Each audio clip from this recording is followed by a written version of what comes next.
A flash of lightning split the sky as Carson Hale barreled down the winding gravel road, rain hammering his windshield like a barrage of steel pellets. His knuckles ached, white on the steering wheel, when headlights swept past a lone figure in military fatigue clutching a small girl whose soaked hoodie clung to her trembling shoulders. Without a second thought, Carson slammed the brakes, sending a spray of mud across the cab. He threw open the door against the storm's roar, soaked to the bone, and shouted, "Hey, get in!" The soldier's eyes, sharp and guarded, locked onto his for a heartbeat before she scooped the little girl into trembling arms and sprinted to safety. In that charged moment, Carson knew nothing would ever be the same. If this moment grabbed you, drop a comment below with where you're watching from and hit subscribe to follow every twist of this unexpected journey. The old pickup's engine groaned as Carson Hale killed the ignition and reached for the spare towels behind the seat. His rain-slicked boots thudded on the porch boards of his cedar cabin, each step a muted echo in the storm-dark night. Inside, the warm glow of a single lantern cut through the pitch, casting dancing shadows that trembled like distant ghosts on the walls. Carson's son, Noah, peeked from behind the doorway, eyes wide beneath damp curls. "Daddy." She looked scared. He tugged at Carson's sleeve, breath visible in the frosted air. Noah's small voice was a soft counterpoint to the thunder still rumbling beyond the roof. "Give her time," Carson whispered, wrapping a towel around his own shoulders. "Let's get them warmed up." Moments before, Carson's life had been simple in its routine, a quick piano lesson rescue mission followed by a late dinner and bedtime stories. But when he'd seen the soldier and her daughter stranded on the roadside, arms clutched together against the wind, instinct had overridden caution. He'd cracked the window just enough to hear her soft plea. Shelter closes soon carried away on the wind, and he couldn't drive on. He returned to the cab for company, a steaming thermos of broth and a plastic container of peanut butter sandwiches, Ellie's favorite still warm in the center console. Noah helped Carson set the tray on the kitchen counter. The tin roof rattled overhead as Carson poured 2 bowls, the steam curling like fragile promises between them. Noah placed one bowl in front of him, the other at the edge of the bench. "If she's hungry," Noah said with solemn conviction, "she'll eat." 10 minutes later, the door knocker's hesitant rap punctuated the storm's fury. Carson set down the ladle and wiped his hands on a towel. The lantern's glow caught the soldier's face. First sharp cheekbones, a faint scar arching above her eyebrow. Eyes the color of steel. "Captain Eliza Ward," the woman said, voice low but controlled. The girl rubbed her eyes, confusion mingling with relief as Carson offered the bowl. Kinship flickered across Eliza's gaze. Soldiers recognize acts of mercy, like homing beacons, and at last she slid inside, closing the door on the storm. Eliza laid Lily gently in Carson's lap, accepting the bowl with a brief nod. Noah scooted aside, offering his own lap as a makeshift high chair. The little girl's toothless smile was a shot of warmth through the chill as she scooped up soft bread. Carson watched from the stove, stirring another pot of broth, eyes drifting to Eliza's tight shoulders. "How far'd you come?" Carson asked, voice even. Lightning scribbled across the sky. Rain spattered against the window. Eliza swallowed. "Fort Stewart," she murmured. "Got discharged yesterday. Trying to find housing. Every shelter's full." Her gaze flicked to the envelope she clutched, VA stamp on the corner, promise of rejection. She didn't look at Noah, but he sensed her tension and slid off his chair. He patted over and placed a hand on hers. "I have goldfish," he whispered conspiratorially. Eliza's lips twitched. Noah beamed. "She's your new best friend," he declared. Carson offered Eliza a mug of tea, gunmetal black, brewed strong. She accepted, wrapping both hands around its heat like lifelines. He didn't push for more details. The night was heavy with stories unsaid. Instead, he guided her past framed photos of his late wife Marlene, a snapshot of laughter next to a picnic blanket, and the silence spoke its own kindness. When the storm finally eased at dawn, a hush settled across the cabin. Outside, the world was washed clean pine needles, buoyed under rivulets of water gravel gleaming with promise. Inside, Eliza sat by the window, Lily tucked into a borrowed quilt. Noah sketched raindrops and frogs on scrap paper, humming as he worked. Carson stood behind them, coffee in hand, watching the first slivers of sunlight cut through the gray. Eliza's voice broke the quiet. Why? Why stop? She gestured to Noah. Carson set down the coffee and crouched beside them. Because he needs a dad who keeps his promises, he said gently. And because once in a while a little kindness can feel like coming home. Eliza met his gaze, then a shared recognition that some wounds ran deeper than any battlefield. She nodded, that same spark of hope kindling in her eyes as it had on the roadside. Carson stood and moved to the stove, humming a soft country tune Marlene used to love. No words were needed. The warmth spreading through the cabin was promise enough that in the storm's aftermath they had found something worth sheltering each other. Carson's heart hammered in his chest as he killed the engine and climbed out into the deluge. The rain hissed against his jacket, turning the world into a frosted blur. Noah pressed close behind him, sneakers squelching on the gravel, as he offered the soldier a damp smile. In the amber glow of the headlights, Eliza Ward's posture shifted just a fraction, but it was enough. Here, Carson called, holding out the towel with a gentle firmness. His voice cut through the storm like a beacon. Get dry. Eliza hesitated for a heartbeat, then knelt, draping it around her daughter first.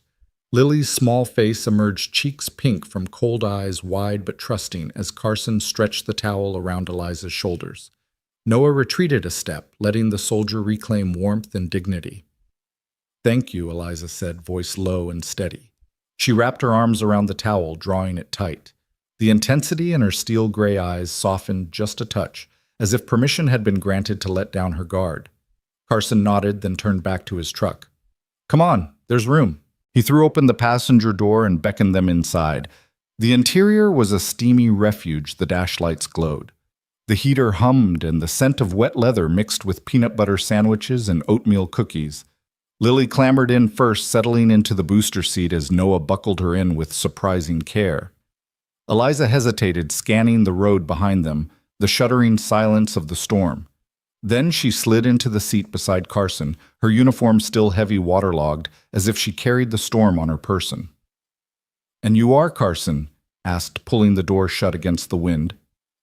Captain Eliza Ward, she replied, voice controlled. Her gaze flicked to Noah.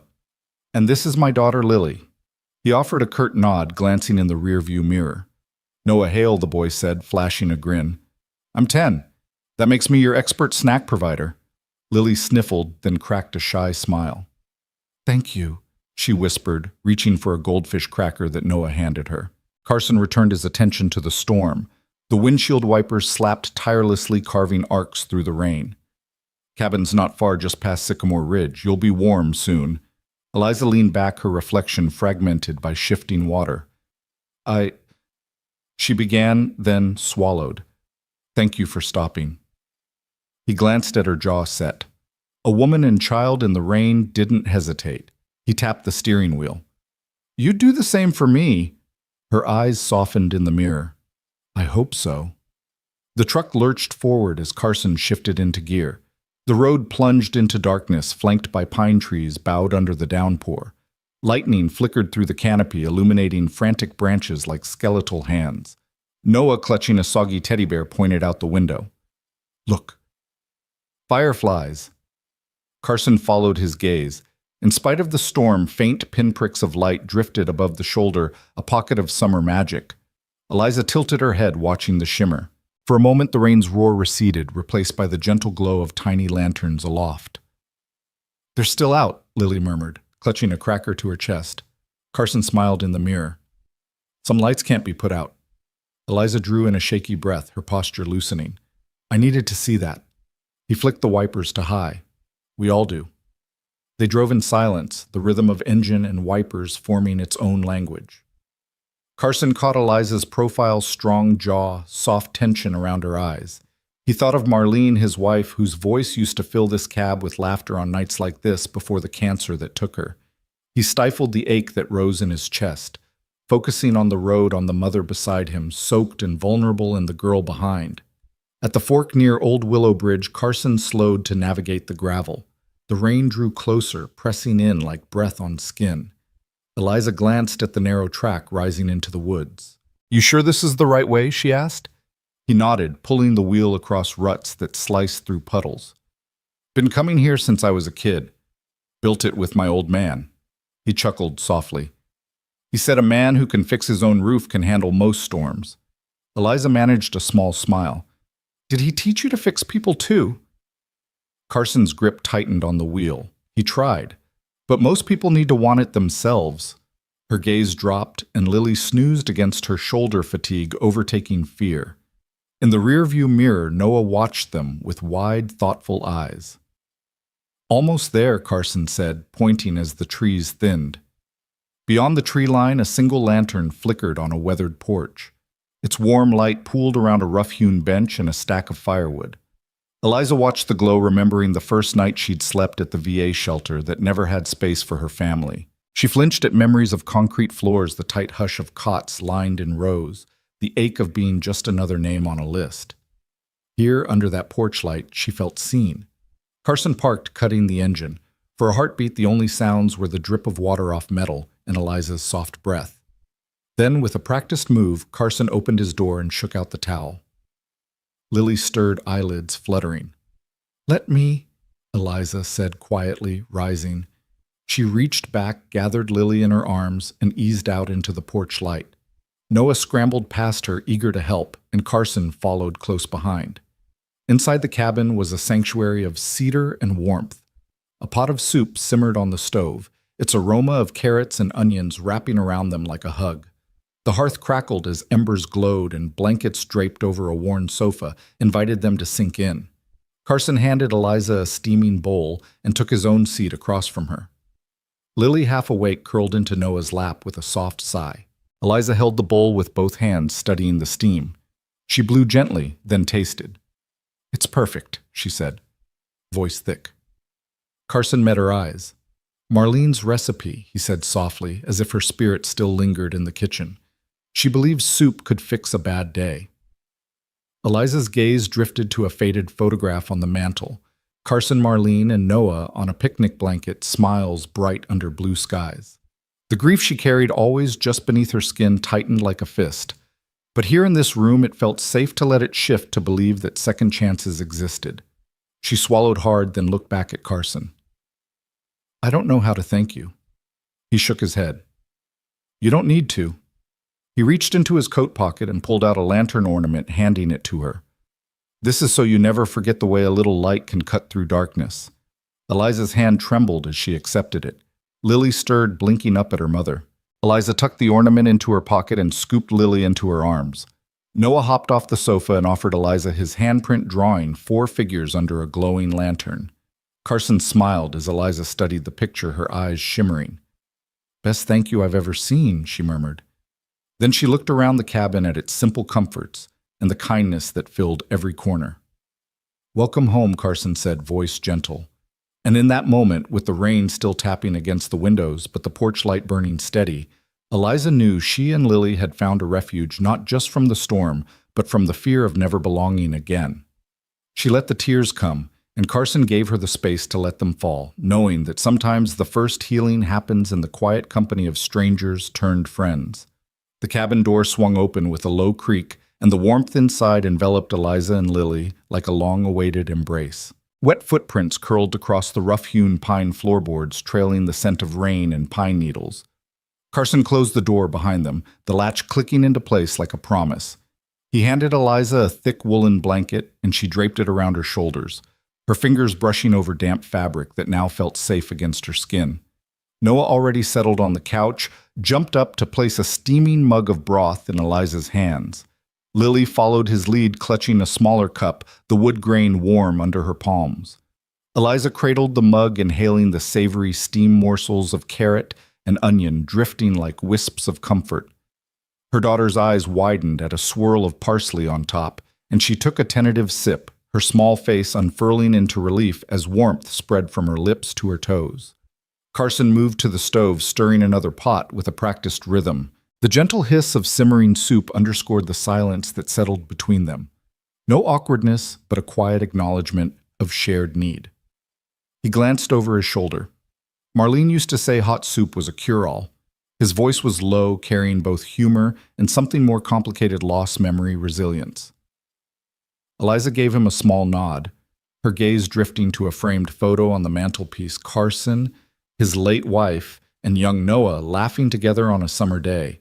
It was a moment frozen in sunlit joy, and for a fraction of a heartbeat, she felt an ache that was both foreign and familiar.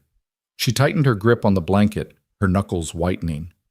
Then she looked down at Lily tucked into her lap, forehead, resting against Eliza's chest, and that ache softened into gratitude. Noah hopped off the couch and disappeared into the corner where two sturdy wooden chairs were pulled close to a small table. He emerged with a stack of board books, placing them carefully between Eliza and Carson. He nudged Lily forward. "Here, try this one," he said, handing her a volume about woodland animals. "I know how much you like bunnies." Lily's eyes lit up. "Bunnies!" she exclaimed, opening the cover and tracing the watercolor illustrations of rabbits in a meadow.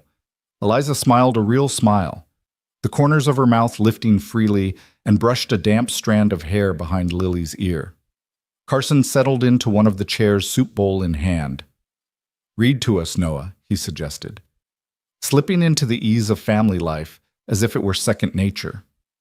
Noah cleared his throat dramatically, adopting the voice of a storyteller. "Once upon a time in a forest just like these woods lived a brave little rabbit who—" His words wove through the cabin, knitting them together in a tapestry of sound that chased away the remnants of the storm. Outside, the porch light glowed steadfastly, its beam cutting through the dusk like a beacon. Eliza glanced toward the window, noting how the raindrops clung to the glass and refracted the warm glow back into the room. That light had saved her tonight, had drawn her here, and now it stood guard. She felt the weight of past nights spent alone in unfamiliar shelters, the flash of fluorescent corridors, and the hush of strangers breathing. This was nothing like that. Here she and Lily were not names in a logbook. They were guests of a man who had opened his home without question. When Noah finished the story, he closed the book with a satisfied sigh and hopped onto the arm of the couch, close enough to slip an arm around Lily's shoulders. The two children exchanged conspiratorial glances before turning to Eliza. "Will you stay a while?" Lily asked in a small voice, the steam from her bowl catching in the lamplight. Eliza's heart trembled. She looked at Carson, whose face was gentle, inviting. He nodded as if he carried no judgments, only understanding. "You're safe here," he said, simply, his words wrapping around her like the blanket on her shoulders. That night the storm raged beyond the walls of Cedar Hollow cabin, but inside a different storm was breaking, one of walls and defenses. Eliza lay on the pull-out sofa-turned bed in the guest room, Lily tucked beneath a soft quilt. The faded wallpaper and creak of the bed frame felt strange yet warm. As Lily's breathing deepened, Eliza watched her daughter's eyelashes flutter, and for the first time in months, she allowed herself to exhale. She slipped from the bed and padded across the room in bare feet, the floor cool under her soles. She paused at the doorway, gazing into the kitchen, where Carson and Noah sat at the table bowls long since empty. Noah was cleaning up with the ease of routine, wiping the table, carrying dishes to the sink. Carson watched him, hands folded, a line of concern etched on his forehead. Eliza cleared her throat softly. Carson looked up, offering her a tired smile. "That was a great story," she said, her voice catching. He gestured to a chair. "Sit," he invited. She perched on the edge, the chair's seat cold beneath her. "Thank you," she whispered, tracking a spot on the floor. "For tonight, for everything." Carson leaned forward, his expression open. "We've all been through storms," he said. "Some just come in the shape of rain, and some in the shape of loss." His glance drifted to a small magnet on the fridge, a lantern with the words, "Keep the light on." "No matter what, this light stays on." Eliza nodded, tears glistening at the edge of her vision. "I haven't felt safe in so long," she admitted. "Not since—" She swallowed hard. "Not since I left the army." Her hands trembled on her lap. Carson reached across the table and laid a steady hand over hers. His skin was warm, this contact grounding. "You're safe," he repeated, "and we'll make sure it stays that way for as long as you need." At that moment, something shifted inside Eliza, a fracture beginning to close. She allowed herself to lean into his hand, drawing strength from his quiet certainty. Outside, the storm began to subside. Rain softened to a gentle patter as though the world recognized the peace inside the cabin and chose not to disturb it. The next morning, dawn filtered through the curtains in pale ribbons. Eliza woke to the scent of fresh coffee and wood smoke.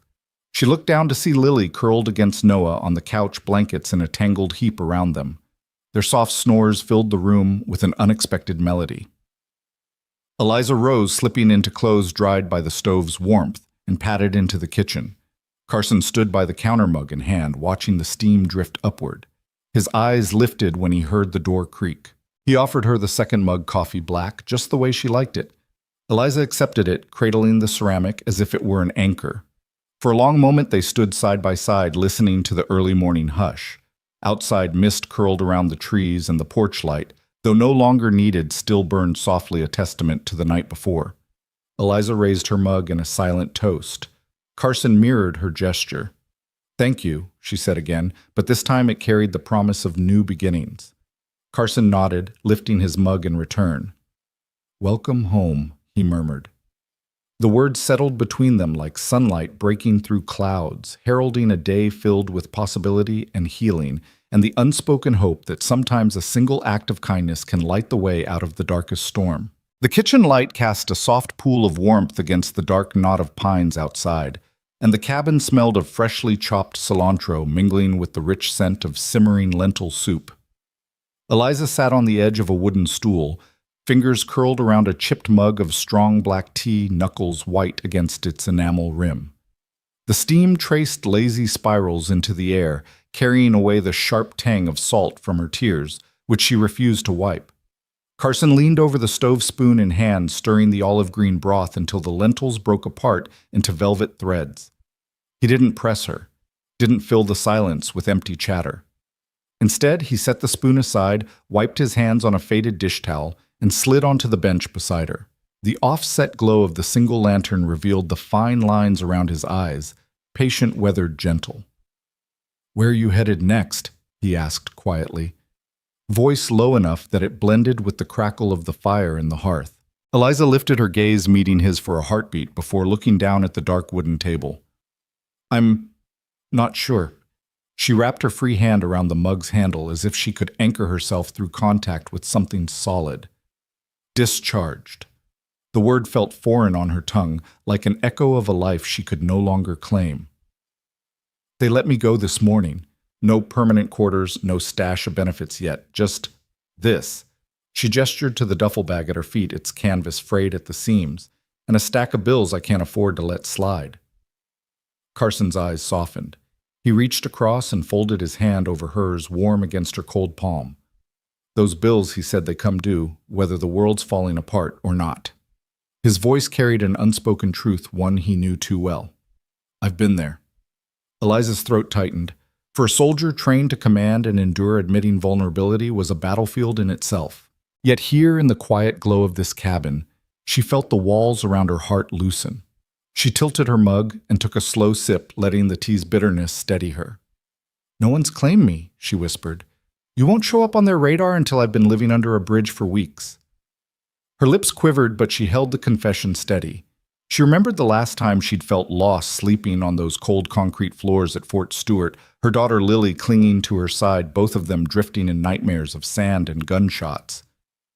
She swallowed hard. "I'm used to being strong, but right now I don't even know how to ask for help." Carson nodded, his gaze tracing the steam patterns. "Help doesn't have to be a transaction," he said. "Sometimes it's a door left open." He rose and crossed to the small shelf by the window, picking up a battered mason jar filled with firefly lanterns, little glass prisms of light he'd caught in summer nights. He set it between them. "If you need a place to stay, this porch light here is as good a promise as any." Eliza stared at the jar, then at the flickering lantern on the porch beyond the glass. She swallowed another sob, quiet now, but present. "I'm sorry," she murmured, head bowed. "I'm so sorry." Carson's hand came to rest on her back, steady, unhurried. "Don't apologize," he said. "There's nothing to forgive." Her apology wavered in the cool air, fragile as the mist that had settled outside. She pressed her mug to her lips, refusing to look at him, afraid he'd see the truth in her trembling reflection. But he didn't flinch. Instead, he lifted his own mug in a gentle salute and took a slow sip. The small ritual of sharing warmth was enough to bridge the chasm between them. Eliza's eyes stung as she met his gaze again. My daughter, she's only 6. Lily's, she needs someone who doesn't break at the first crack. The admission hurt more than any physical blow she'd received in training, but Carson only nodded. Kids are tougher than we give them credit for, he said softly. They bounce back in ways we forget when we get older. He glanced toward the hearth where embers glowed like embattled stars. I've got a spare room that's more than just a cot and a blanket. If you two want it, it's yours. Eliza closed her eyes, letting his words sink in. A spare room, an entire bedroom with faded, flowered wallpaper and a bed that creaked under weight. It was more than any shelter she'd ever known. She pictured Lily curled under that quilt, safe from the damp and the dread. When she spoke again, her voice was steadier. Thank you. She stopped, uncertain. Carson reached across the table and set her mug down. He slid a hand under hers and squeezed. You don't have to say anything, he said. Actions speak louder. Her chest tightened with gratitude and an unfamiliar spark of hope. She forced a smile, small but real. Can I ask you something? Anything, he replied. Why me? Her words spilled out in a rush. Why stop for us? There are hundreds of cars that passed by tonight. Carson retrieved a ladle and dipped into the pot, scooping out a bowl of soup. He placed it in front of her and sat back down. Because I've been that soldier, he said quietly. When my wife Marlene fell ill, I watched her fight for every breath. Some nights I didn't know if she'd make it to morning.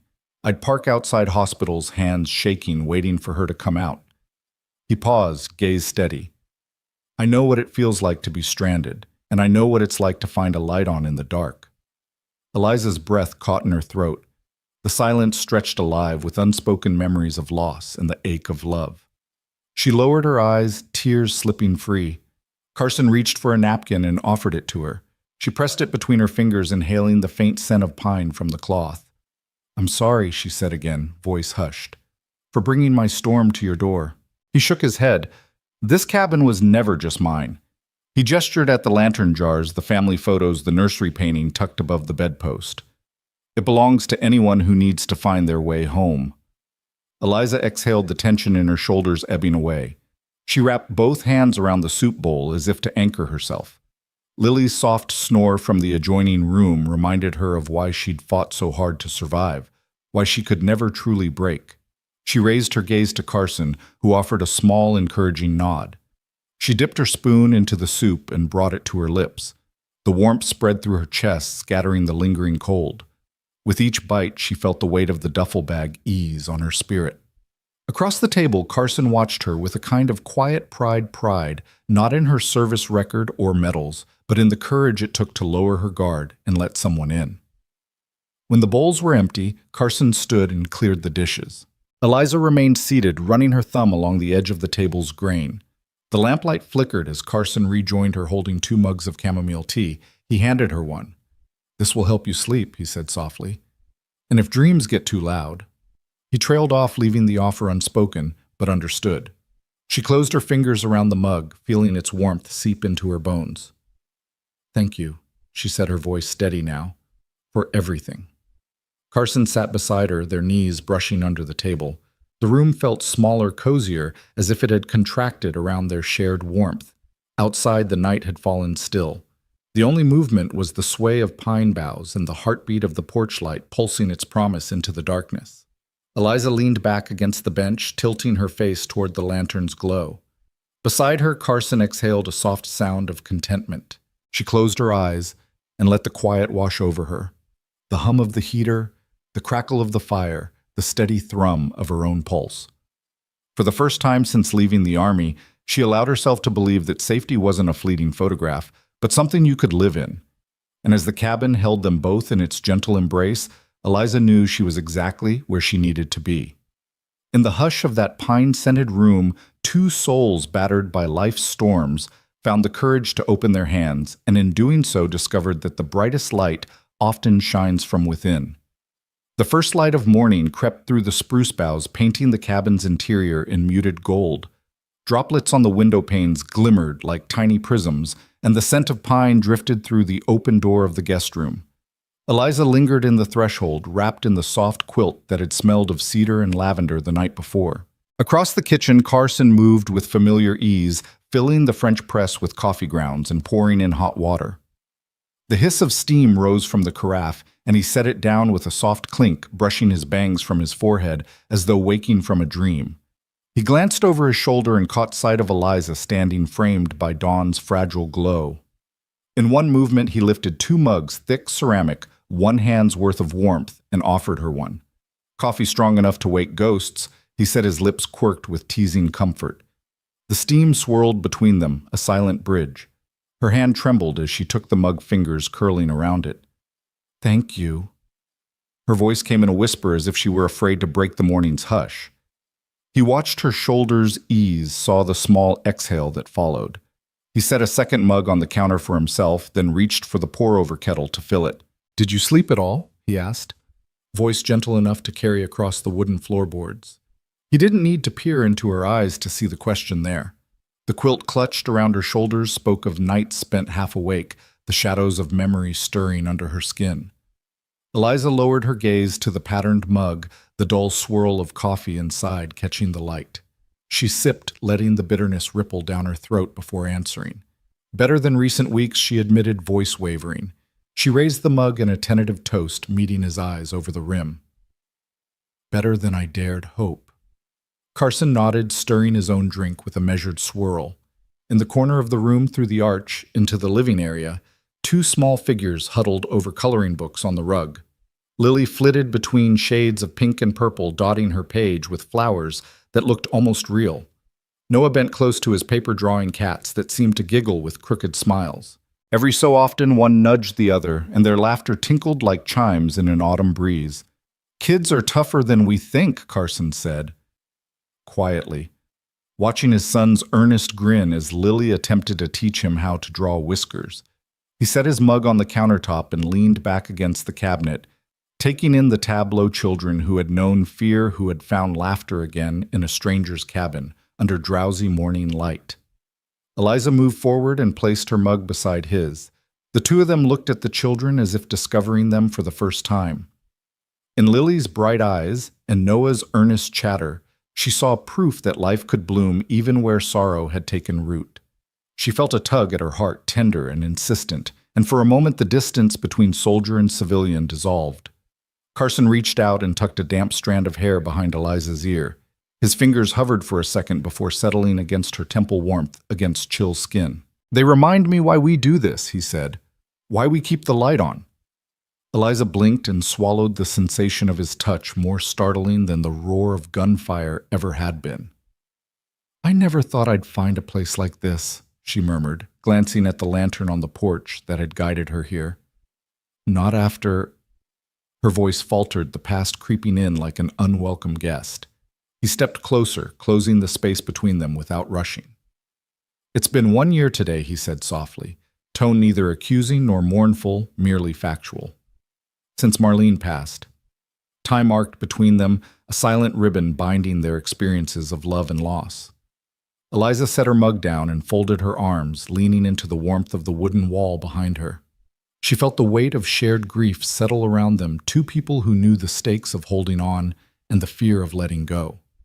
"I'm sorry," she said again, but this time the words carried empathy instead of guilt. "I didn't mean to—" Carson lifted a hand to halt her apology. "No apologies," he said, voice firm with compassion. "We remember because we loved.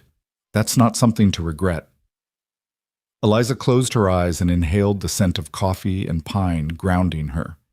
When she opened them, she saw in his gaze an understanding unspoken that memory could hurt, but it also had the power to heal when shared. A crash of giggles drifted from the living room as Noah tossed a handful of crayons at Lily. He won a delighted shriek in response, and the sound echoed off the logs like a celebration.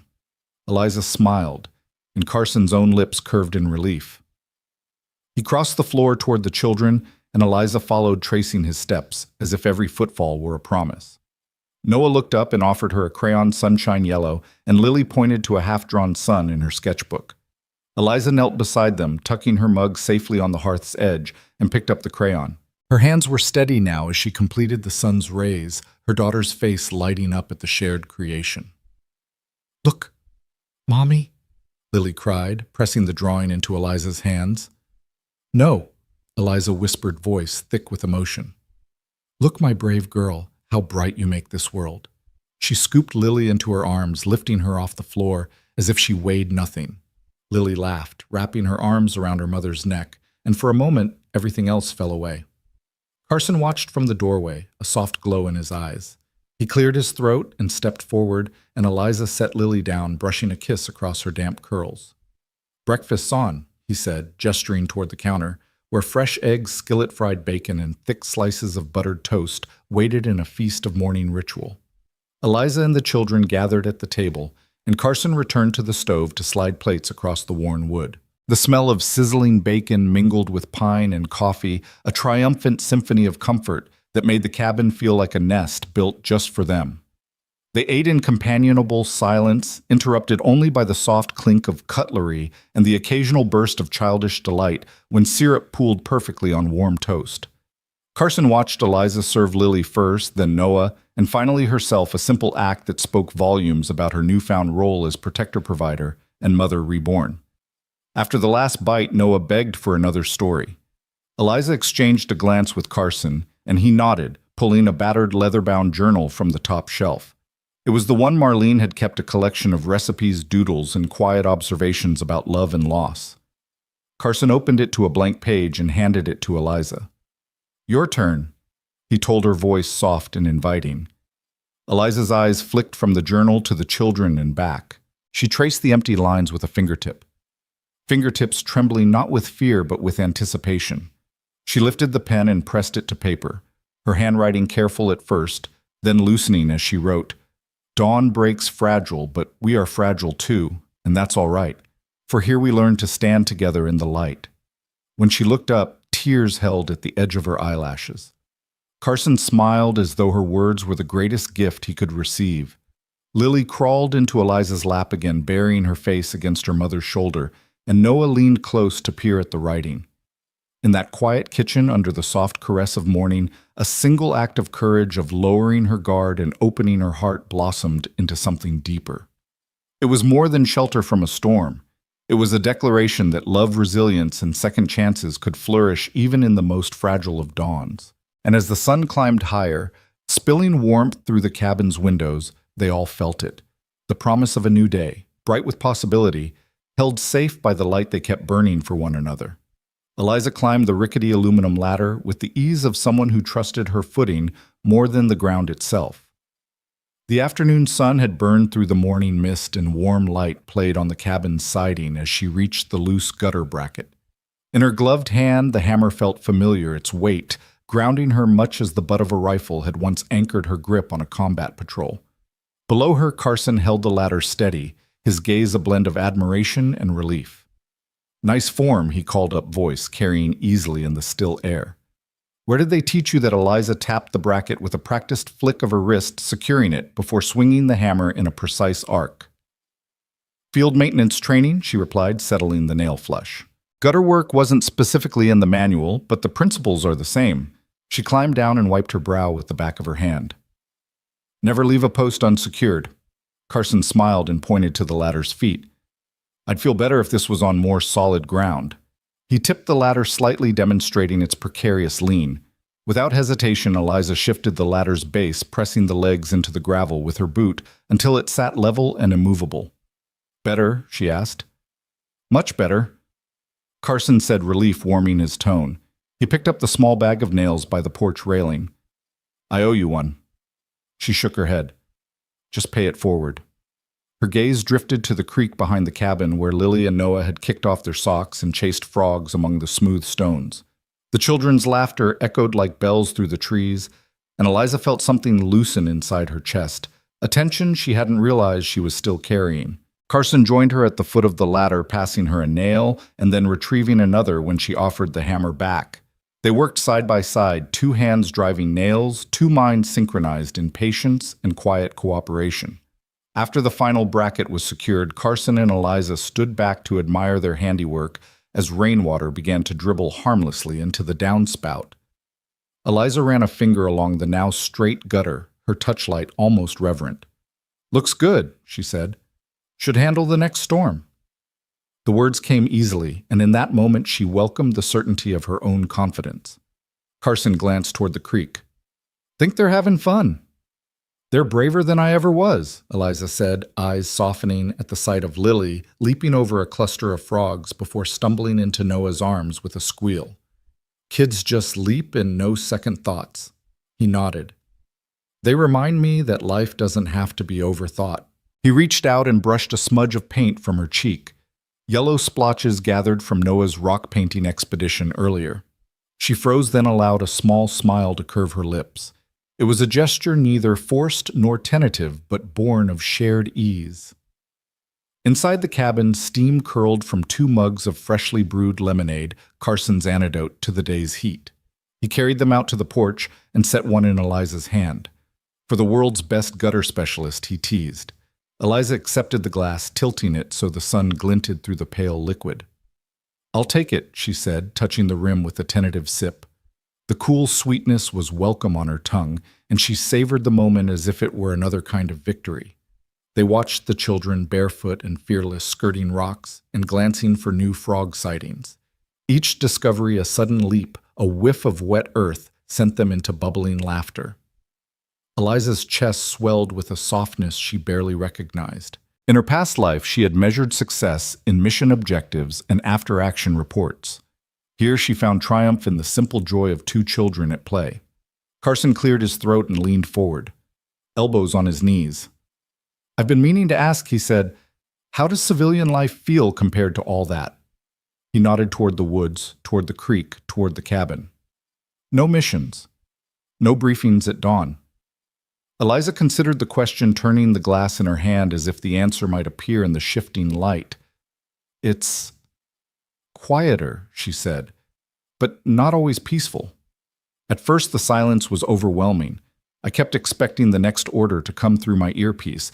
She laughed softly, the sound gentle in the afternoon warmth. "Here the only orders are from a 7-year-old demanding more paint on her rocks." Carson grinned. "Those are the best kind." He reached out and took her glass for a refill from his own. She met his eyes, and an unspoken understanding passed between them. They had both been hardened by past battles, his with grief, hers with life and death stakes, and now they were discovering that healing could happen in laughter, in camaraderie, in the quiet routines of home repair. Eliza took another sip of lemonade. "I never thought I'd find something like this," she admitted, gesturing broadly at the cabin, at the creek, at the children. "A place to rest my head without waiting for the next alert." Carson shrugged modestly. "It's been here a long time," he said. "Just needed someone to give it purpose again." His gaze drifted to the flagstone path leading to the garden beds, where rows of carrots and tomatoes promised harvest to come.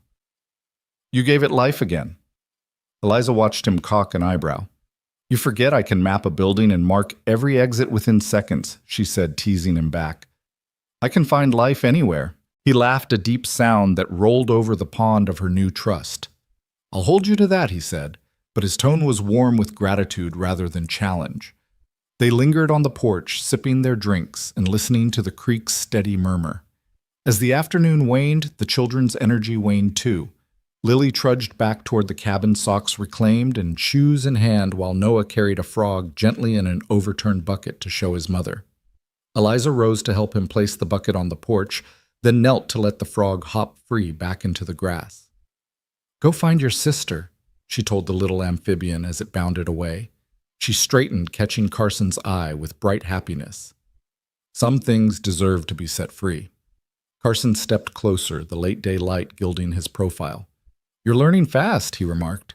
Eliza smiled, warmth swelling in her chest. "I had a good teacher."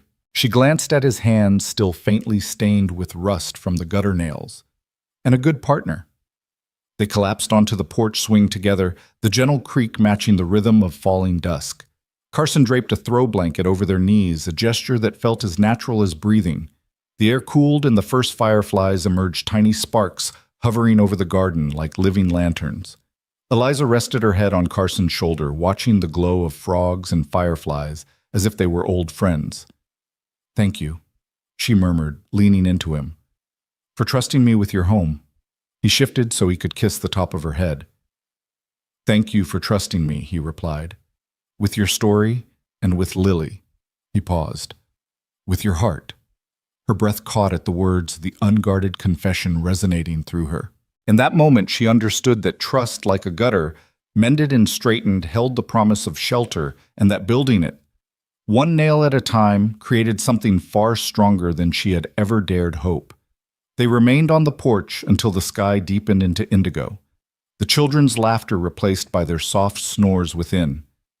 The cabin stood firm against night's approach, its lights glowing steadfast, a testament to the quiet work of two people forging home together.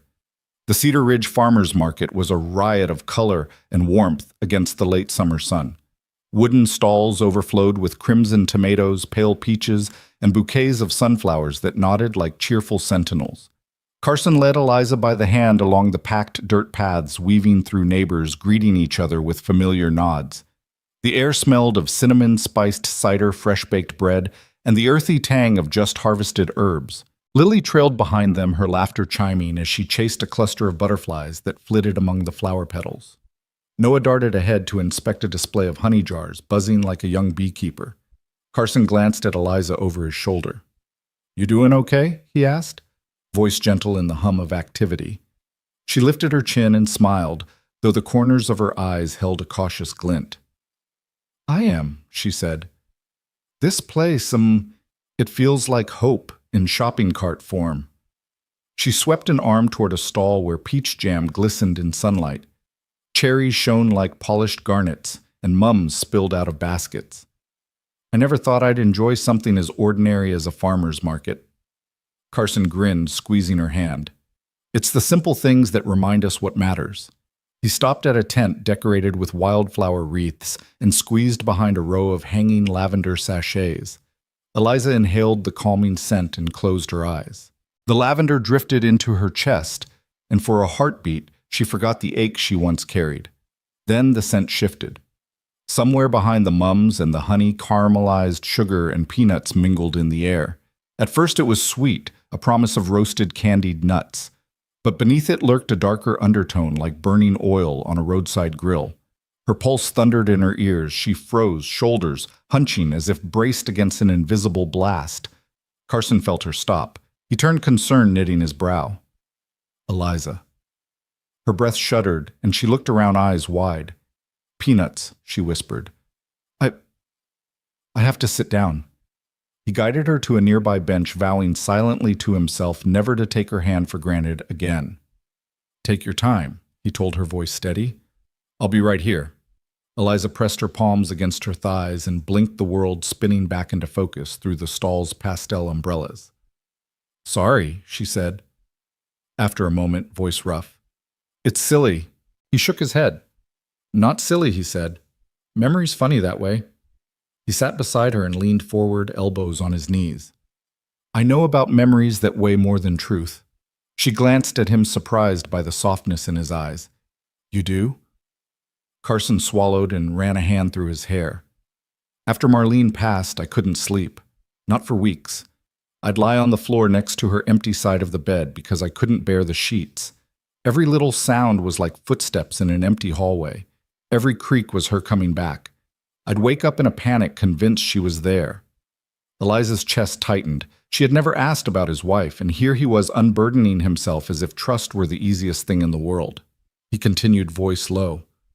"Once I drove all night just to get away from the silence. Parked on a roadside, listening to the engine just so I could hear something. I didn't stop until dawn." He exhaled and let his head fall back against the bench. Sometimes memory weighs more than truth. Eliza reached out, placing a hand over his. His skin was warm, and she felt the tremor of emotion under his fingertips. "I'm sorry," she said softly. "That sounds unbearable." He lifted his head and looked at her. It was. But surviving taught me that grief can't be outdriven or outworked. You learn to carry it with you. He offered her a small, rueful smile. "You said it yourself, kids are tougher than we think." "So are we." Eliza nodded, blinking back tears. "You're right." She drew in a ragged breath and let it go. The market's bustle resumed around them, the clink of mason jars, the hum of conversation, the jangle of a stray guitar from a busker tucked in the corner. The world felt large and welcoming again. Carson stood and offered her his hand. "Feel better?" he asked. She took it, rising with a new steadiness. "Yes," she said. "Thank you." He led her back onto the main path, and they paused at a stand where a woman offered samples of spiced apple cider. Eliza took one, the warmth of cinnamon and clove sliding sweetly across her tongue. She closed her eyes and tilted her face to the sun, letting the apple's brightness chase away the shadow of her memory. Lily and Noah reappeared, each clutching a small paper bag of kettle corn. Lily held out her treat to Eliza. "Here, Mommy," she said, voice full of pride. "It's your favorite." Eliza accepted a handful of sugar-dusted popcorn, each kernel popping with a gentle crack. She nibbled one, and the sugary crunch grounded her in the present. Carson watched her, a thoughtful expression on his face. "You know," he said, "this place, it's like a living memory book. All the good ones, at least."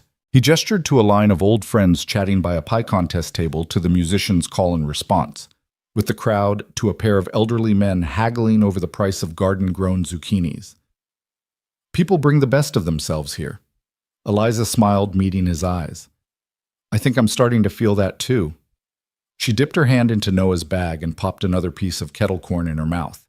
"It's nice to be part of something that's ordinary." He nodded, and together they wound deeper into the market, past a display of hand-carved wooden bowls to a stall selling fresh mozzarella. The woman behind the counter offered them a sample drizzled with honey, and Eliza's eyes lit up at the creamy bite. She glanced at Carson. "You have to try this." He tasted it, his eyebrows rising. "That's incredible." They lingered there, savoring mozzarella and jam, sharing bites of peaches and sips of iced tea. The day stretched before them, a canvas of simple joys and quiet triumphs. By mid-afternoon, their arms were laden with sacks of peaches, jars of jam, and a bouquet of daisies.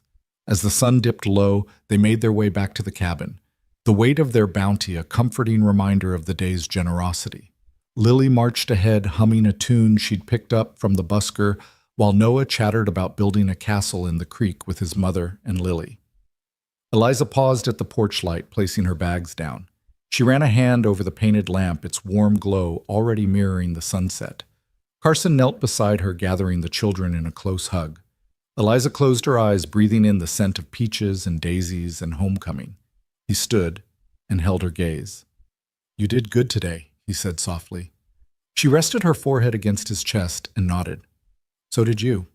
Together they carried their market treasures inside, where the kitchen table waited empty, but for the promise of a home-cooked meal made from ingredients they'd hand-picked.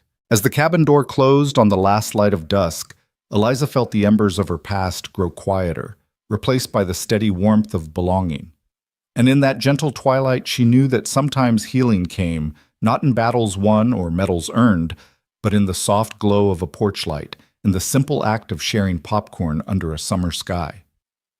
Eliza sank onto the edge of the guest room bed, the last of the day's light streaming through the window and catching the faded floral pattern of the quilt where she sat. Her fingers trembled as she unfolded the thin, official-looking envelope and removed the crisp letter inside. The government seal stared back at her, pale and indifferent. She traced the words with her thumb. "We regret to inform you." Her chest tightened, and for a moment she let herself breathe in the sting of defeat. She had seen this letter before too many times. Each rejection in the stack on the bedside table was its own dagger. Too many applications, too few spaces, too little priority. 5 letters in 6 months, each one more damning than the last. The first 2 had barely registered beyond a dull ache. By the third, she'd tried not to let the words sink in. Now the 5th, the pile of denials, was a reminder that no matter how many deployments she'd endured, no matter the medals for bravery she'd earned, she was merely another file in the VA's backlog, lost in the shuffle. Her shoulders slumped as the paper slipped from her fingers and fluttered to the floor. She didn't look at it. She had no energy left for anger. She only felt the hollow where hope used to live.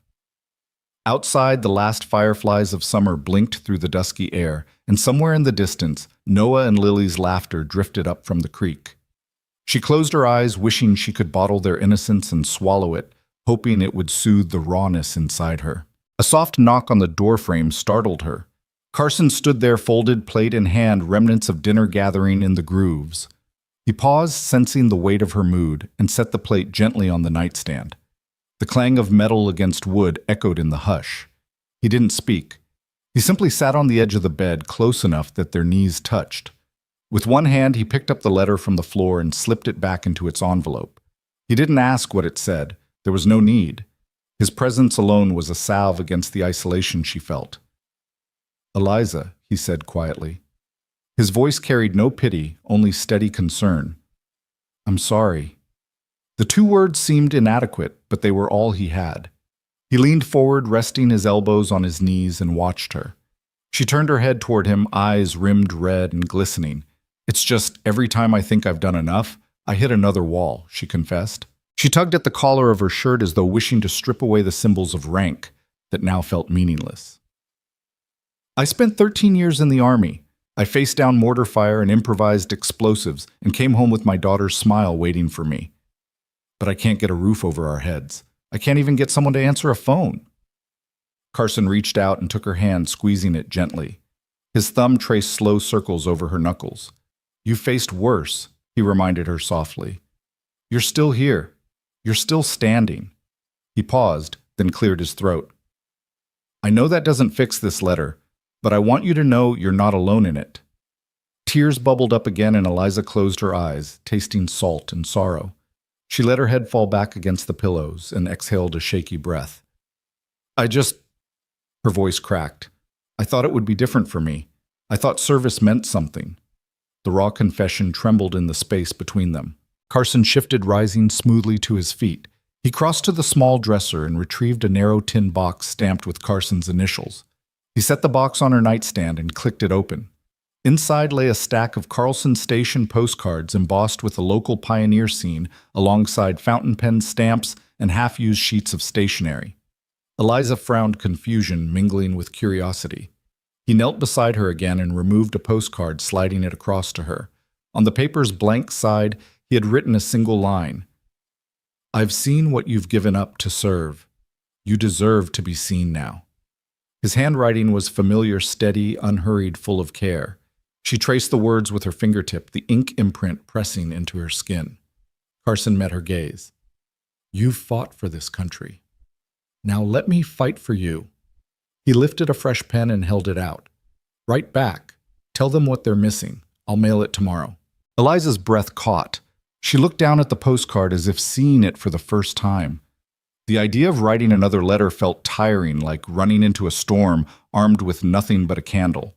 But looking into Carson's unwavering sight, she felt something she hadn't allowed herself in a long time possibility. Maybe she could protest. Maybe she could insist. Maybe someone out there still believed that the price she paid in service had meaning beyond the bureaucratic ledger. She nodded slowly, taking the pen in her hand. The nib was cool against her fingertip. Her daughter's laughter from the creek was a reminder that Lily needed her to keep fighting for a home, for security, for the promise that her mother's sacrifice counted for something. She pressed the pen to the postcard and began to write in small, determined letters. "My name is Captain Eliza Ward, United States Army, retired after 13 years of service, 3 deployments, and a commendation for bravery. I write to you not as a statistic, but as a mother, as a veteran who believes she earned a place of belonging in this nation she served." Her heart pounded as she continued describing her daughter's needs, her own struggle with each rejection, and the impact it had on their lives. Carson sat in steady silence, watching her pour words onto the page, his presence a bulwark against her self-doubt. Occasionally he slid her a tissue or refilled her cup of chamomile tea, his gestures quiet but essential. By the time she set the pen down, the lamplight had softened, and the first flicker of stars appeared beyond the window pane. Eliza folded the postcard and slid it into its envelope, her hand steadier now that her resolve had firmed. She retrieved the stamps from the tin and pressed one into the corner. Carson offered her a final nod of encouragement, and she closed the tin with a soft click. Carson reached out and brushed a strand of hair from her forehead. "No matter what they say, he promised we keep this light on." He nodded to the porch lamp glowing beyond the glass, a symbol of sanctuary he'd built for them. "We'll keep it on until someone listens." Eliza managed a small smile, the weight in her chest shifting from despair toward determination. She stood and moved to the window, pressing her palms against the cool glass. In the pale glow of the lamp, she saw her reflection. Tired eyes, set jaw, but a spark that Carson had rekindled. Behind her, he moved to close the tin box and returned it to its place on the dresser, a silent sentinel of new hope. As she turned away from the window, postcard in hand, Lily's sleepy voice drifted down the hallway. Mama Eliza's chest tightened with tenderness, and she crossed to scoop her daughter into her arms. Lily's damp curls tickled her chin as she snuggled in. Eliza held her close, pressing the postcard to her chest as if it were a shield. Carson appeared beside them, a gentle smile on his face. He ruffled Noah's hair as he followed behind. The three of them formed a circle of light in the dim room, united in quiet solidarity. Eliza met Carson's eyes, and the unspoken promise passed between them. They would face the bureaucracy together, one letter at a time, until at least someone heard her story. Outside, the porch light continued to glow, a beacon in the gathering night. Inside, Eliza folded her arms around her daughter and whispered, "We'll get through this." And for the first time in months, she believed it. Dawn's first pale fingers slipped through the curtains just as Eliza rose from the guest room bed. The cabin was hushed, save for the soft drone of the refrigerator and the faint hiss of the wood stove's last embers. On the kitchen counter lay a yellow sticky note in Carson's familiar scrawl. "Back soon. Coffee's strong." Beneath it, a freshly poured mug steamed gently, its aroma rich with promise. Eliza wrapped her hands around the warm ceramic and closed her eyes, savoring the comfort of a hot drink made on her behalf. Lily stirred on the sofa in her pajamas, blanket bunched at her feet. Noah was curled in the corner with his sketch pad. Eliza took a careful sip, then carried her mug to the small table, settling into the seat opposite her daughter's makeshift fortress of pillows. "Morning." Mama Lily mumbled blinking sleep from her eyes. "Good morning, sweetheart," Eliza replied, brushing a damp strand of hair from Lily's cheek before taking another sip. She let the coffee chase away the last dregs of fatigue, and in its warmth she felt the stirrings of determination she hadn't known she still possessed. Noah looked up from his drawing of the cabin under the porch light. "It smells good," he said, pointing at her mug. Eliza smiled. Carson's secret roast, she teased, lifting the cup for Noah to sniff. Special blend guaranteed to wake ghosts. He laughed softly, and Lily pushed off her blanket to climb into Eliza's lap. Eliza stroked Lily's hair, her eyes drifting to the sticky note. Something about Carson's quiet support, the way he didn't demand thanks or explanations, filled her with gratitude stronger than any words. Halfway through her second cup, Carson reappeared in the doorway, groceries cradled in one arm and a slim stack of stamped envelopes in the other. He looked as though he'd wrestled the market and bureaucracy both before arriving here. His eyes brightened when he saw them gathered at the table. "You two look cozy," he said, setting down paper sacks of fresh fruit, eggs, and a loaf of crusty bread. "Found everything we needed." "And—" he tapped the letters against the countertop. "These came too." Eliza sat up straighter, heart fluttering. She gathered the envelopes in her hands, turning them over to read the seals, one addressed to the mayor's office, another to the VA regional liaison, and a third simply labeled Community Support. She looked at Carson. "I did this," he said, offering her a reassuring smile. "Wrote out the details, your service record, your situation. Stamped and ready, you don't have to fight alone." Tears pricked her eyes.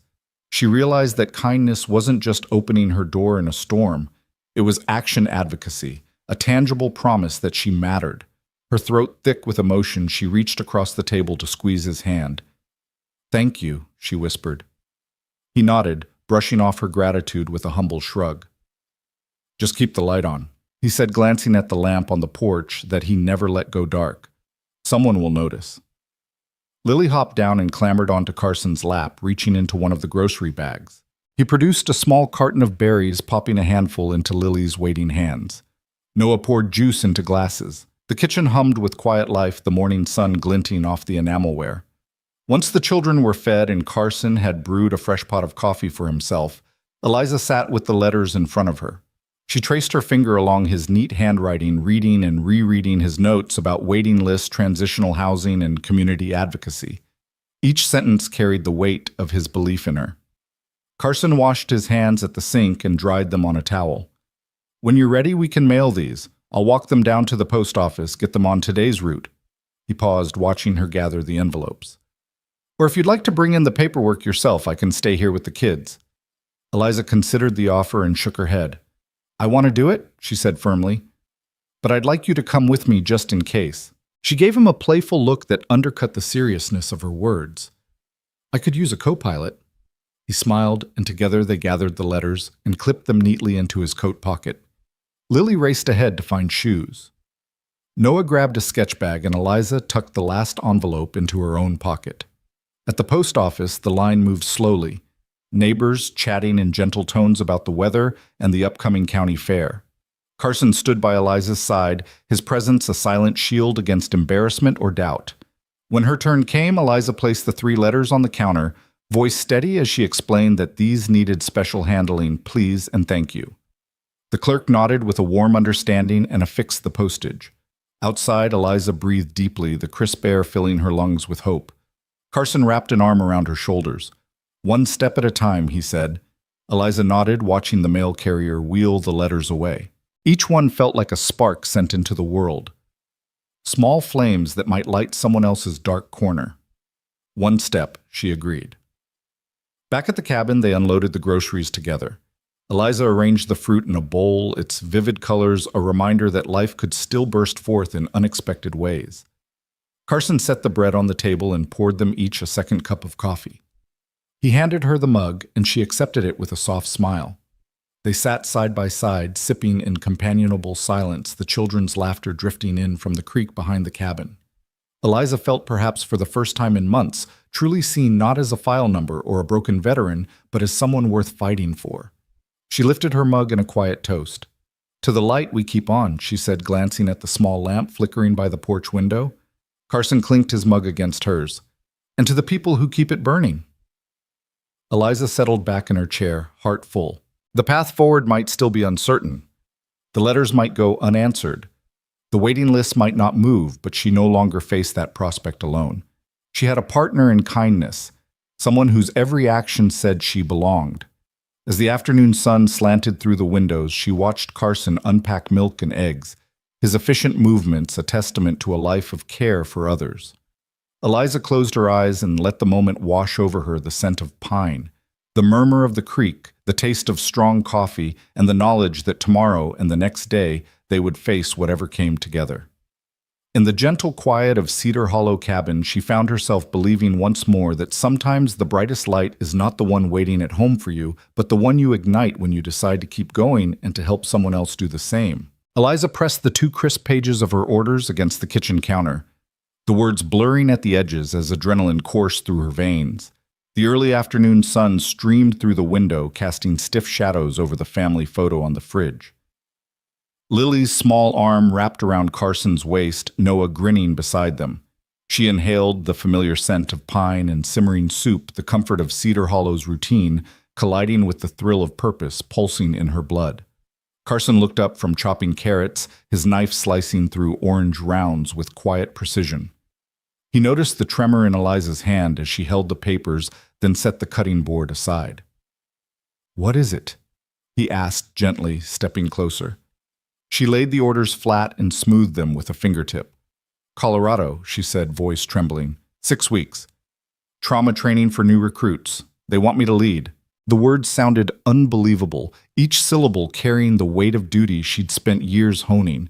Carson's brow furrowed as he reached out and folded the papers in half. "That's amazing," he said, meeting her gaze with pride shining in his eyes. "It's exactly what you've trained for." Her chest tightened. "I know." She ran a hand through damp hair, then tucked a loose strand behind her ear. "But it's 6 weeks away from home. From Lily. From you." Her voice cracked on the last word. She placed a hand against her belly, imagining how Lily's laughter would fade without her mother's voice nearby. Carson crossed the short distance and took her hands in his. He gently guided her to the worn wooden table where they had mailed her letters of advocacy weeks before. Outside, the front porch lamp glowed even in daylight, a symbol of sanctuary he'd promised. She felt safe there, but fear wriggled in her gut like a restless snake. "I won't ask you to stay," he said softly, thumb brushing her knuckles. His voice held a solemn vow, "But I'll wait." She closed her eyes, leaning into his steadiness. The kitchen faded away, no clatter of dishes, no hiss of the wood stove. Only Carson's heartbeat reverberated through her chest. She could stay a quiet life of farmhouse chores, children's laughter, and porch-side tea, or she could return to the front lines of healing, applying her battlefield-honed skills to guide others through trauma. Lily's footsteps padded into the room, bare feet thudding against the floor. She climbed onto Carson's lap and wrapped her arms around his neck. "Mommy?" she asked, tilting her head as though sensing the tension. Her wide eyes searched Eliza's unspoken questions, glittering in their depths. Eliza knelt and stroked Lily's damp curls. "Something's come up at work," she said gently, forcing calm into her tone. "They need me to help people who've been through very hard things." Lily's brow furrowed. "Do you have to go?" she whispered. Eliza swallowed. "They want me to, sweetheart." She tracked Lily's lip with her fingertip. "I don't know yet if I will." Lily's small face scrunched, tears pooling. Carson pulled her closer, murmuring reassurance. Eliza felt her heart splinter, each piece fracturing between loyalty to her new family here and her lifelong oath to serve. An ache rose in her chest as she remembered the faces of wounded soldiers she'd helped on base, the haunted eyes of men and women who trembled at midnight, who flinched at sudden noises, who carried their battlefield scars like funeral shrouds. Colorado's program offered a chance to guide them to pass on the resilience she'd forged over 3 deployments. Duty called to her like a flare in the dark. Yet here in this cabin, Lily's yawning puddle of jelly beans mouth awaited her bedtime story. Noah needed his mother's help with algebra homework, his earlier attempts at fractions gathering magnets on the fridge. And Carson read her every mood in the slope of her shoulders, the crease of her brow. He'd built this home with hope and action. His silent vigil for her had proven kindness could be more than a gesture. Carson stood sweeping Lily into his arms and carrying her to the table. He reached into his pocket and produced a postcard, one he'd drawn himself, of the cabin's porch light lantern jar atop the railing. He slid it across to Eliza. "No matter where you go," he said, eyes steady, "this light will be here for you." Eliza's throat constricted. She picked up the postcard, feeling the rough texture under her fingers. She traced the painted lantern, recalling the glow that had guided her through the storm months ago. That light had shown her a path to healing both for herself and for Lily. She inhaled slowly, mind weighing both worlds, the call to duty in the Rockies, and the laughter echoing in these wooden walls.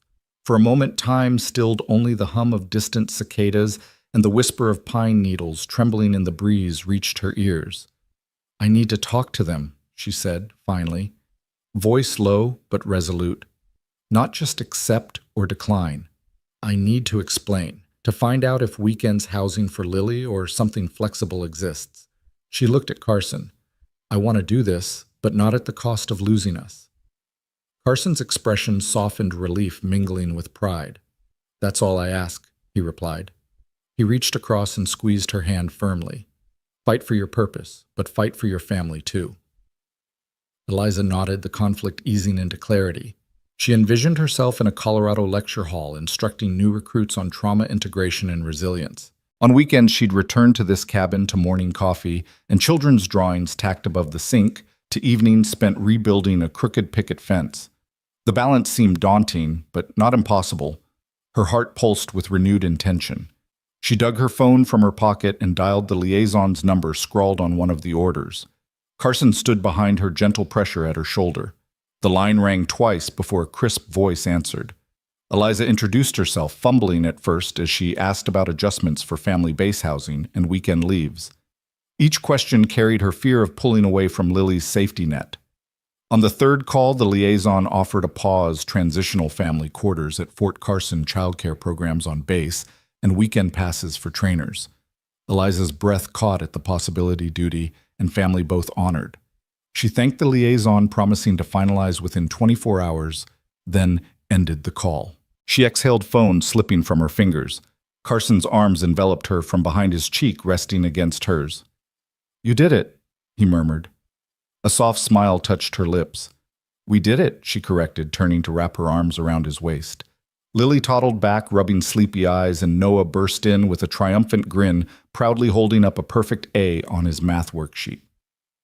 Eliza knelt to hug them both, feeling the weight of her choice settle into comfort.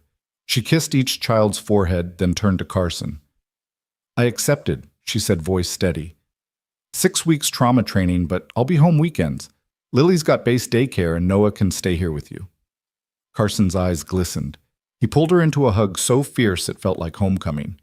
Lily giggled and wrapped her arms around both of them, and Noah joined the embrace, pressing his cheek to Eliza's. Standing there in the kitchen, sunlight filtering through steam and flour speckles on the counter, they formed a circle unbroken by duty or distance.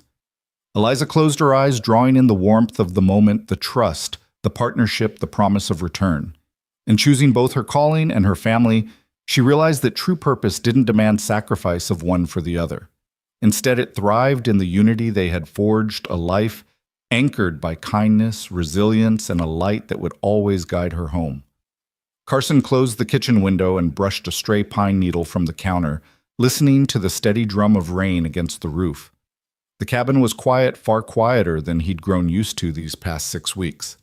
Noah was curled under a heavy blanket on the couch, halfway through a graphic novel, and Lily's soft breathing rose and fell in the guest room where she'd fallen asleep, clutching her favorite rag doll.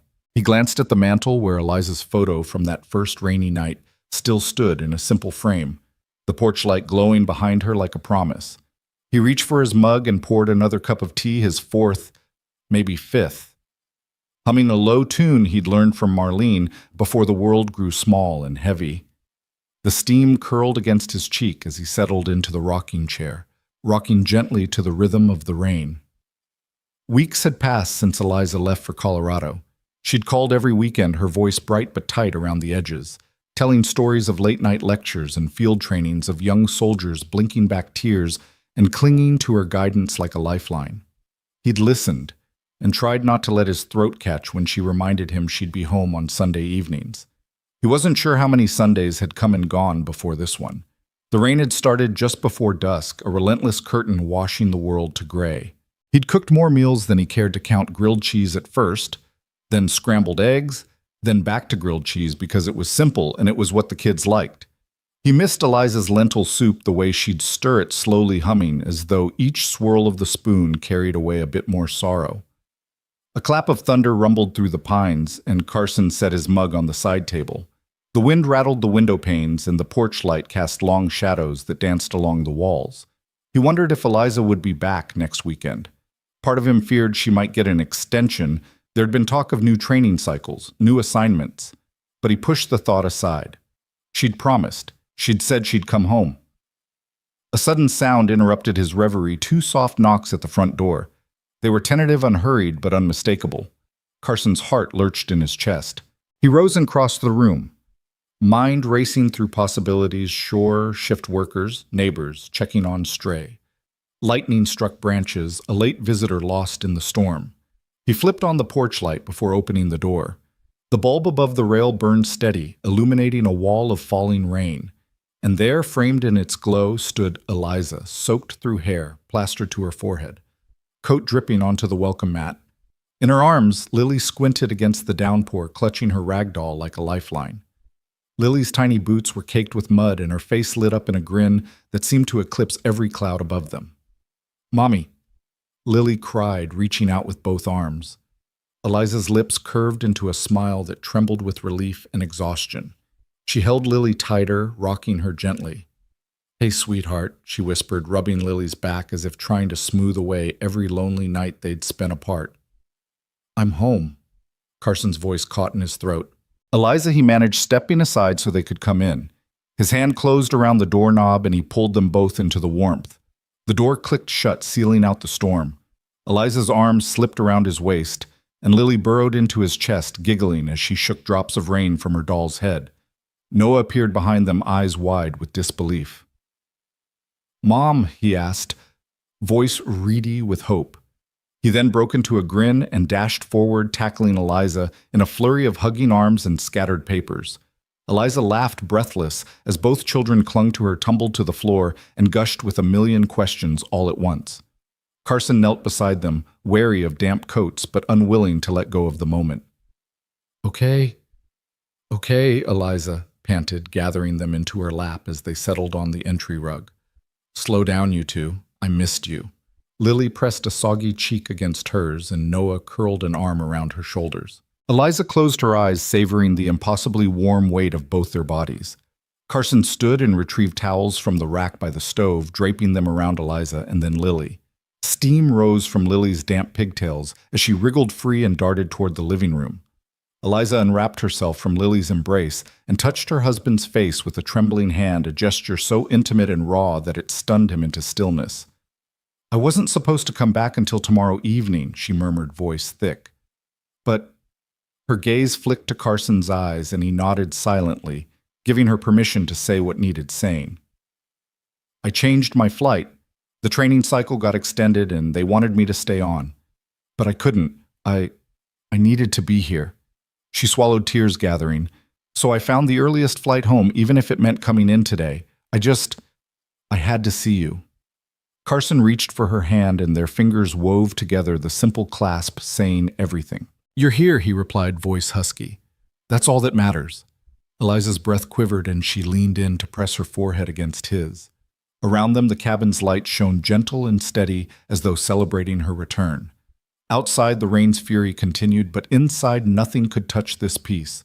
Noah grabbed her free hand and steered her toward the couch. "Mommy, tell us about Colorado," he commanded with a grin that lit up his face. "Did you save the soldiers yet? Did they call you Captain Awesome again?" Lily toddled after him, patting the seat beside her and pressing a soggy doll into Eliza's lap. Eliza settled down, hugging them both. "Well," she began, voice already regaining its warmth.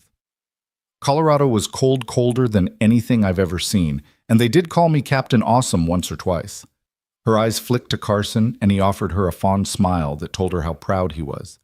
She turned back to the children. "But I didn't realize how cold it could get when you're missing home." Lily leaned in close. "Are we home now?" she whispered. Eliza stroked her hair. "Yes, baby, we're home." Carson joined them on the couch, resting one arm on Eliza's shoulder, the other draped behind Noah. The four of them fit together like pieces of a puzzle, rain streaking the windows behind them, the gentle lamplight bathing their faces in golden warmth. "I know it wasn't easy," Carson said softly to Eliza to cut the assignment short. "But it means the world to all of us." His gaze held hers steady, unwavering. "Welcome home." Eliza closed her eyes and let the moment wash over her. Weeks of distance duty and longing dissolved in the safety of this embrace. She pressed her cheek to his chest, breathing in the familiar scent of cedar and coffee and home. The children murmured around them, Noah asking about the next training cycle, Lily telling them how she missed her mom's soup and bedtime stories. In the hush that followed, Carson guided her hand to the lantern ornament she'd once held that first night. It hung on a hook by the door, raindrops sliding off its glass surface. Eliza's fingers curled around the cool metal.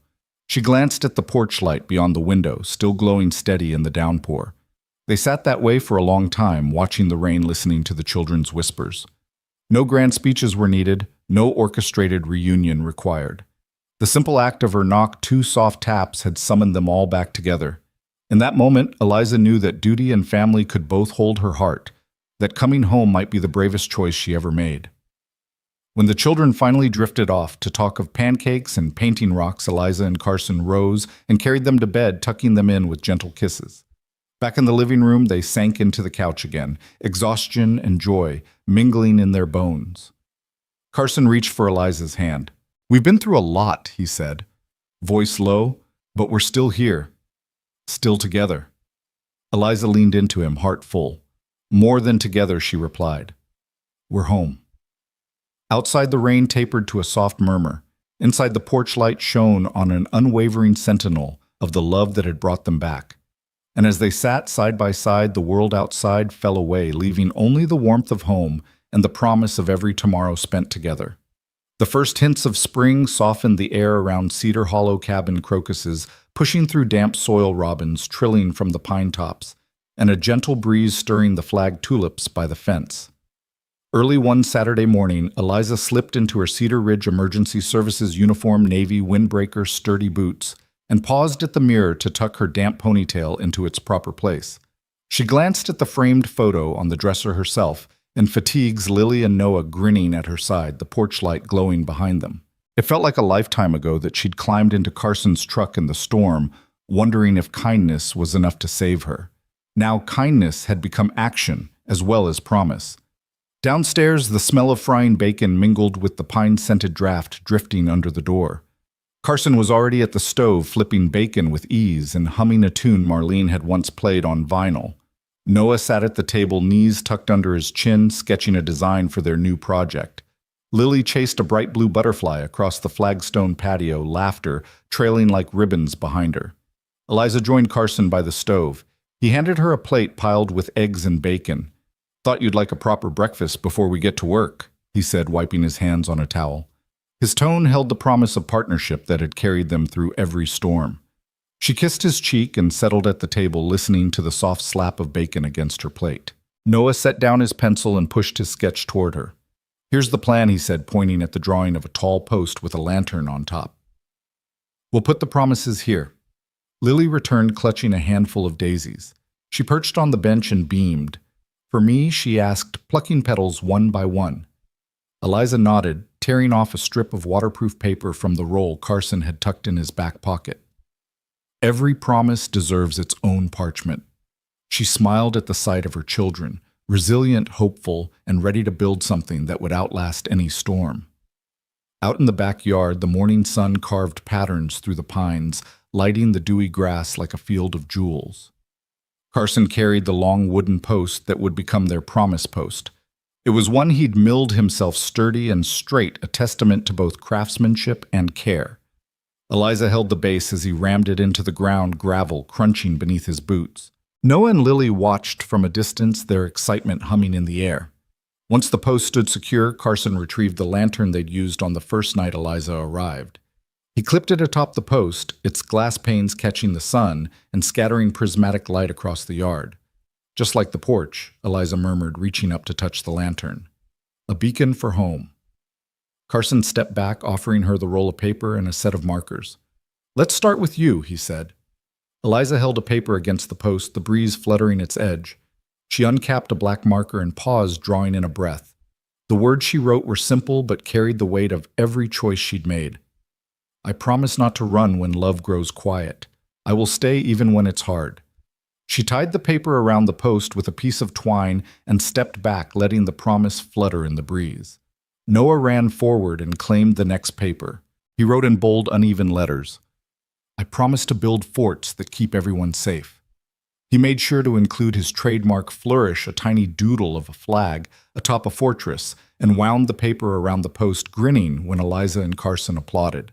Lily followed her paper, barely large enough for her scrawl, "I promise to pick flowers for everyone." She tied her vow under Noah's, then skipped backward, proud of the wild bouquet of daisies she'd plucked earlier, leaving them in a small cluster at the post's base. Carson took the next turn, writing steady, thoughtful words. "I promise to keep the light on and my arms open for all who need shelter." He tied his paper above Eliza's, the lantern's glow already shining through the message. As they worked, the children darted around collecting rocks and arranging them in a circle at the post's foot. Eliza watched them, her heart full. The promise post was more than a craft project. It was the physical embodiment of all they'd weathered together, from storms and rejections to uprootings and reunions. When the last paper was tied, they stood in a quiet circle, the early morning warmth wrapping around them. The lantern above caught the breeze and swung gently, sending flickers of sunlight across their faces. Eliza stepped forward and touched the post, tracing the promises with her fingertip. She felt the rough grain of the wood, the smooth slickness of marker on paper, and the steady resolve that had brought them here. Carson slipped an arm around her shoulders, and she leaned into him. "Look at that," he said, voice soft. "We built something that'll stand through wind and rain." Eliza nodded, her gaze drifting from the post to the cabin's porch light in the distance. It too gleamed steady in the morning. "Just like the porch," she whispered. "Nothing fancy? Just a light." Noah tugged at Eliza's sleeve. "Mommy, can we add more promises later?" he asked, excitement dancing in his eyes. "Absolutely," she replied, ruffling his hair. "We'll add one every spring." Lily skipped forward, holding out a daisy. "I picked this promise flower," she said, pressing it into Eliza's hand. Eliza tucked the daisy behind Lily's ear and swept both children into a hug. "The best promise flower," she murmured. Carson watched them, a smile playing across his lips. "Family," he said, gesturing to the post, the lantern, and the circle of promises. That's our greatest promise. They lingered in the yard, the children trailing behind them like small shadows pointing out ladybugs on leaves and whispering plans for next spring's editions. Eliza and Carson walked hand in hand to the porch, the promise post standing sentinel behind them. The porch light, though unlit in the bright sun, seemed to resonate with the energy of their vows, steady and unwavering. Inside the warmth of home awaited the scent of scrambled eggs lingering in the kitchen, the hush of summer radio playing softly, and the promise of backyard adventures to come. Eliza paused at the doorway, turning back to the post. The waterproof papers fluttered each vow, a testament to their journey from strangers under a storm to a family bound by light and promise. She brushed a stray strand of hair behind her ear and stepped inside as Lily and Noah chased each other around the table, laughter ricocheting off the walls. Carson closed the door behind her, his hand lingering on hers in silent affirmation. That evening, as dusk painted the sky in lavender and rose, the family stepped outside again. They gathered by the promise post, its papers now illuminated by the newly lit lantern. The glow was soft but resolute, carving a pool of amber light in the growing twilight. Eliza Carson. Noah and Lily stood together, faces upturned, watching the fluttering promises sway gently in the dusk. In that moment, Eliza realized that kindness, resilience, and second chances weren't grand gestures. They were the humble power of a light kept on the steady construction of trust, nail by nail, and the quiet vows spoken in morning dew. Under the porch light and the promise post, they discovered that love once rooted in simple acts of shelter could bloom like wildflowers, bright and unassuming in a garden of their own making.